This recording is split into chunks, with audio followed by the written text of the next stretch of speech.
welcome. This is Master Prophet Noel teaching you the School of Ministry Volume 1 and 2 CD set. In this course, you will learn the secrets of ministry to better equip you before making that life-changing decision. We will continue with the School of Ministry Volume 1 and 2 CD set. We'll be right back with today's teaching.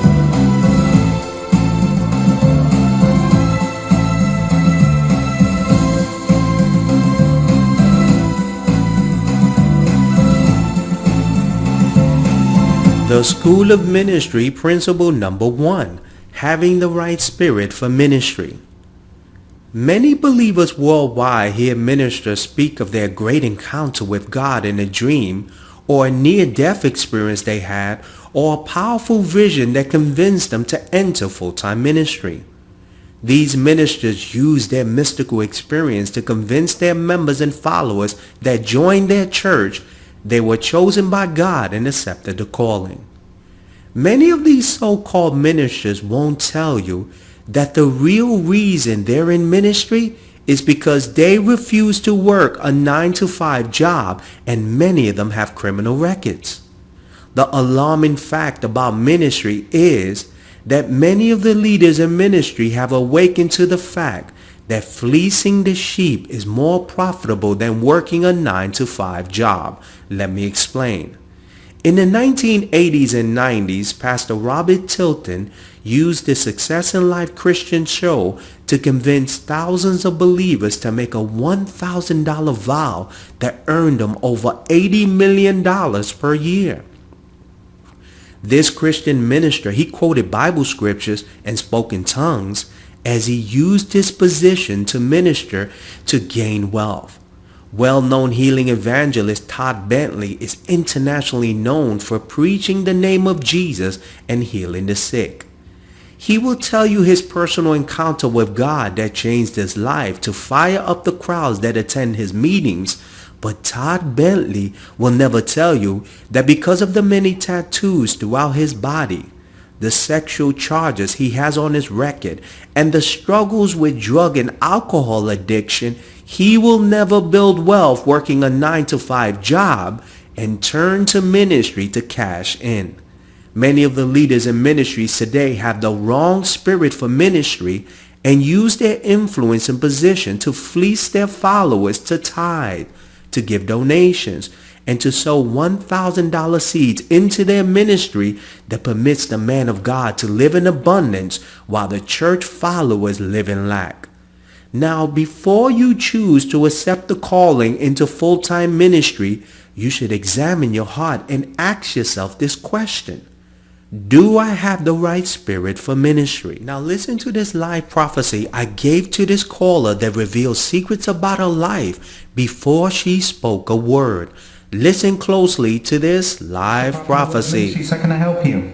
Yes, Master Prophet Noel, this is Sabrina. Beautiful. Sabrina, you know the word of the prophet will say is, before I did this session for you, Sabrina, I called upon my angels and I began to call them, asking them for information about your life. And my angel bring me something that I want to just speak into your life, and I'm going to give you enough time to ask all the questions that you like. Sabrina, the word of the prophet will say that my angel revealed to me is you have to be careful with your intuitive sensitivity. And let me explain what I mean when I say this.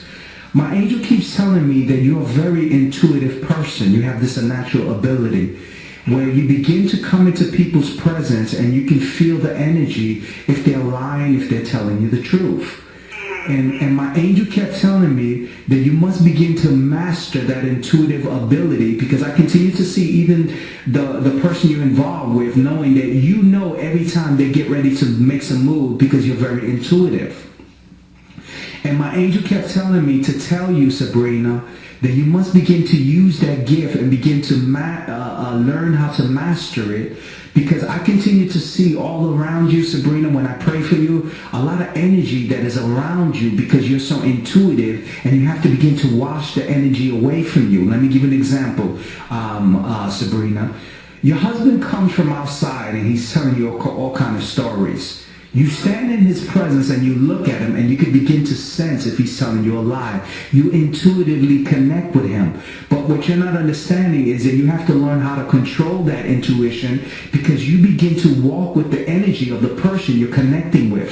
So you begin to have problems with your stomach, because I feel that something starts happening in your stomach. Do you get what I'm saying, Sabrina? Yes, oh, I woke my daughter up. You hit it right on the nail. And you, Yes, indeed. and you begin to have problems in your stomach, and you're walking around with it, and you're asking yourself, what is this happening? What is this happening? It's because you're intuitive. You're walking with other people's energy because you can tap into the energy field, and you haven't figured out that you must begin to wash that energy off of you, or it will come into your life and it will be giving you the results of what that person experienced, and you start to feel it in your physical body. Now, what does that mean to you, Sabrina? I feel it all the time, like if I'm around a person and Yes. if the spirit isn't right, it's just like a sharp pain. It's just Whoa. It's almost as if I'm in labor and I'm having Oh, yes.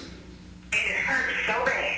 Oh, yes. Because Sabrina, go ahead, continue. I'm listening. A conversation with somebody, and if their spirit is not right, Whoa. I cannot continue that conversation because my stomach will hurt so bad.